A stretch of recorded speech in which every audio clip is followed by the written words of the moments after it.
3. The false prophet. The false witness, which is banned by the 9th Commandment, includes a false witness concerning God. In Deuteronomy chapter 18, verses 9 to 22, we have not only a prophecy of Christ's coming, but also a test of false prophets.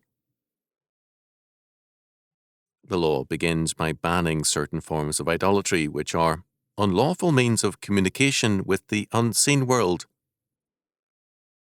No trick of magic, or any kind of ritual, can coerce God. God does not reveal himself in answer to ritual or rite, nor does he prosper men in response to gifts and bribes.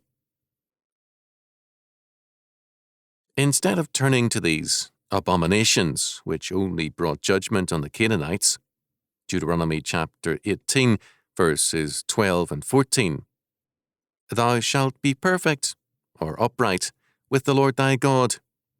Deuteronomy chapter 18, verse 13. Rashi's comment is worth quoting.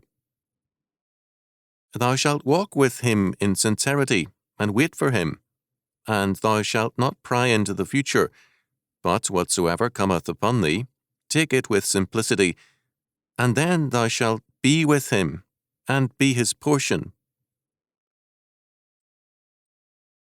More important, however, is the fact that the purpose of these unlawful rites is prediction, the desire to know the future and to predict it. In a very central sense, the believer must walk by faith, not by sight. Precise and personal prediction and preview of the future is closed to him. In another sense, however, the law itself is given as the God-ordained means of prediction for a nation. The central purpose of Deuteronomy chapter 27 to chapter 31 is to provide the people of God with a true means of prediction, and that means of prediction is the law. If men disobey the law, certain curses ensue. If they obey the law, blessings result. Because the law is concerned with prediction, the people of God will avoid all lawless claims to prediction. The one principle of prediction is the sovereign power and decree of God. The other principle of prediction is the demonic power which seeks to establish an independent and revolutionary concept of power and control.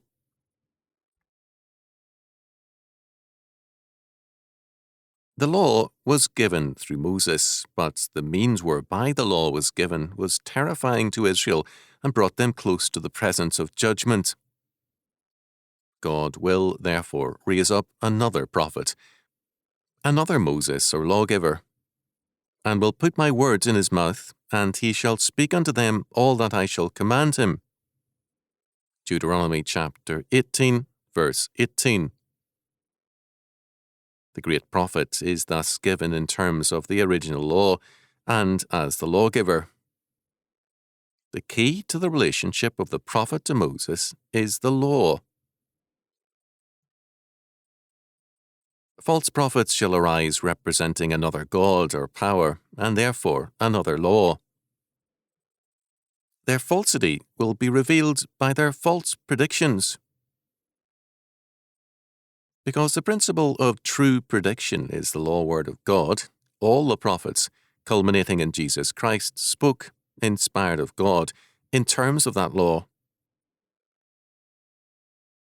Jeremiah, in prophesying the captivity, echoed the law prediction of Deuteronomy chapters 27 to 31.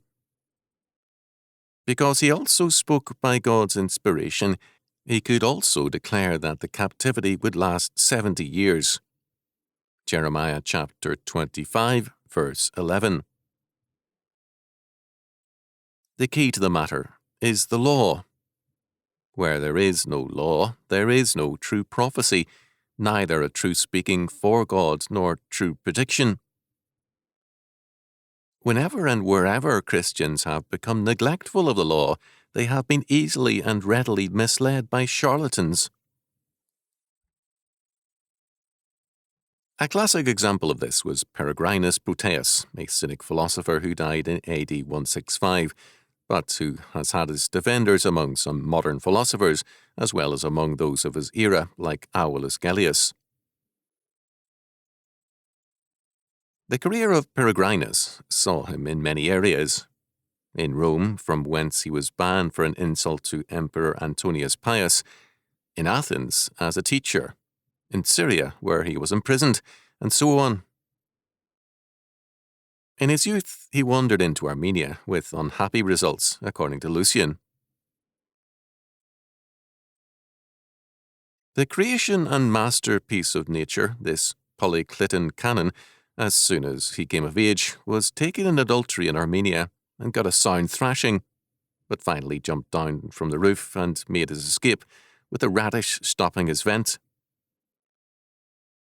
Then he corrupted a handsome boy, and by paying 3,000 drachmas to the boy's parents, who were poor, brought himself off from being brought before the governor of the province of Asia.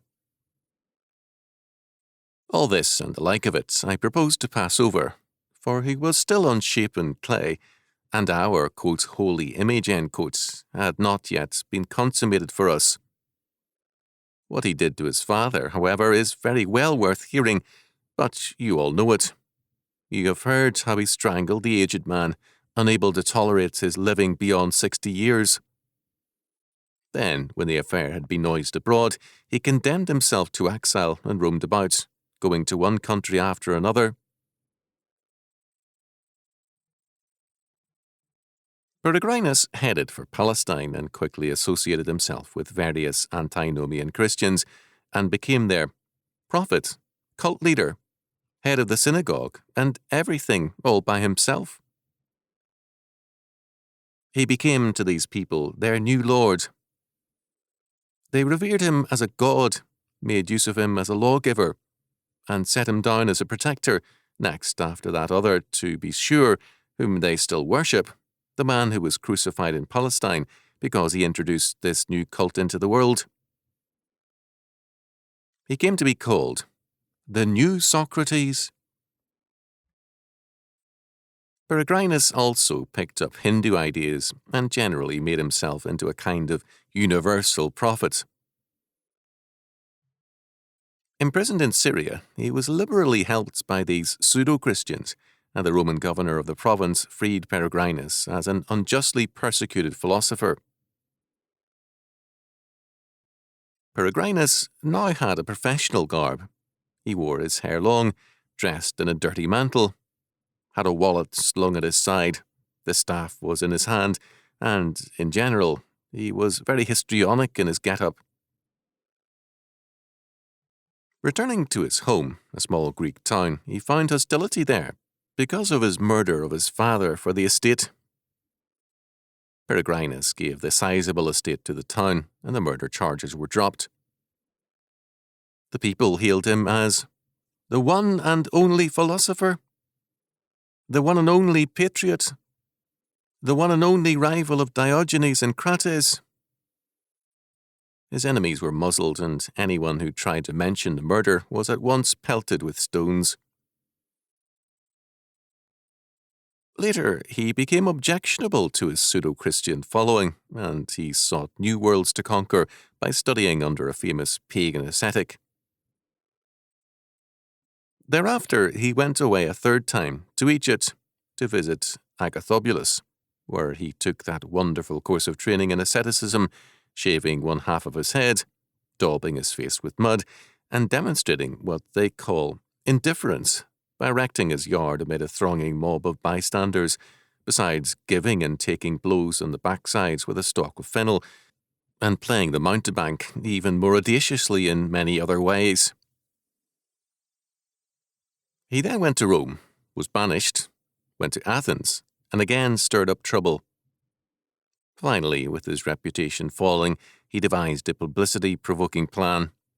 At the next Olympic Games, a year away, he would burn himself up. Peregrinus was immediately in the limelight again. Some held that he hoped that his plans would be forbidden, because the site chosen was a holy place, or near one. Peregrinus himself announced that he would become a guardian spirit of the night.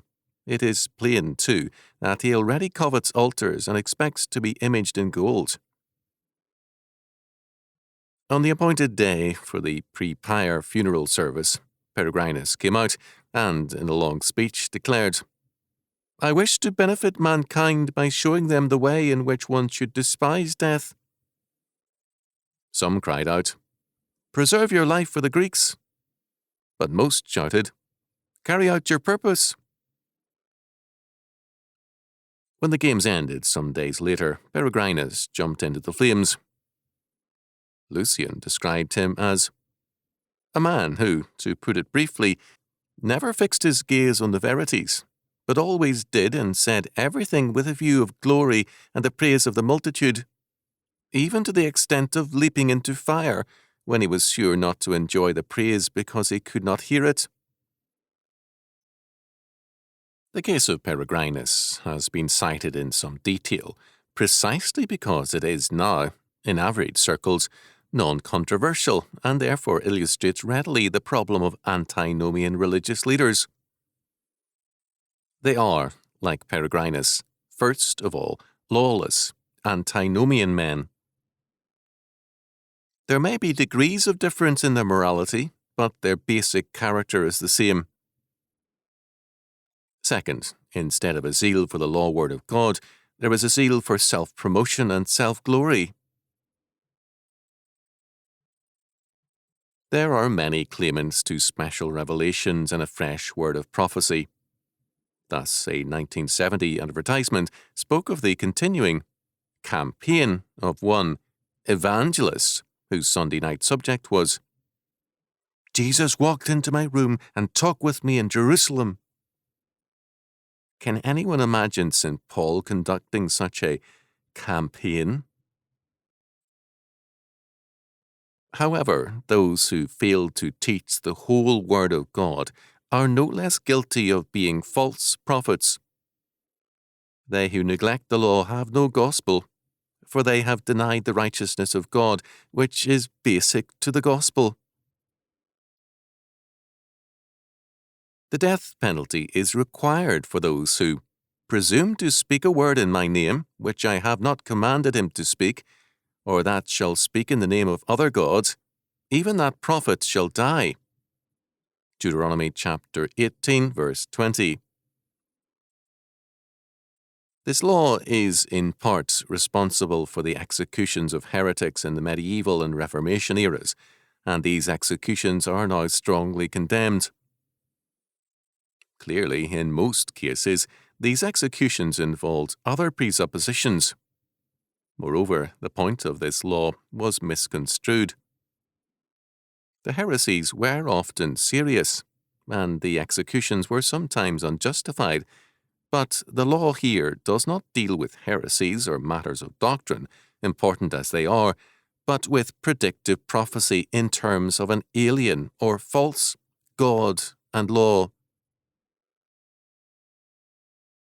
Such predictive prophecy rested, like the child sacrifice, witchcraft, magic and related practices described at the beginning of this law, Deuteronomy chapter 18, verses 9 to 14, on an anti-God faith, constituted treason to the society, and represented an alien and revolutionary law order.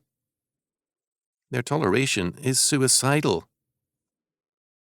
Those who deliberately teach a revolutionary law order are traitors to the existing law order. Those who preach by cupidity, greed, or antinomian tendencies a defective view of Scripture are also traitors, although not in the same sense or to the same degree. No society can escape penalizing those who vary from its fundamental faith. Marxist societies execute those who vary from or challenge its fundamental dogma. Socialist and democratic states are less severe, but they still execute traitors who give aid and comfort to the enemy. The fundamental religious presupposition of every society is either defended or the society perishes. In a Christian social order, it is not the ecclesiastical deviations which must be the civil concern, but rather the challenges to its law structure. To permit revolution is to perish. Toleration is due to differences within the law system, but not to those dedicated to overthrowing the law system. Rome, in persecuting the early church, was trying to preserve its law order. The emperors clearly saw the issue: Christ or Caesar. Their moral and religious premise was false, but their civil intelligence was sound. Either the pagan empire or the church had to die. They failed to see that the empire was already dying, and that the death of Christians would not save Rome's failing life. It was Constantine's grasp of this fact that led to the recognition of Christianity. The relationship of the various kinds of false prediction, witchcraft, magic, spiritualism, etc., to subversion, deserves extensive study. It's no coincidence that May Day, the ancient fertility cult festival of witches, has repeatedly been a day of central importance to revolutionaries, as witnessed the Marxists. The anti-Christian lawyers who celebrate it as a law day have an anti-Christian law in mind.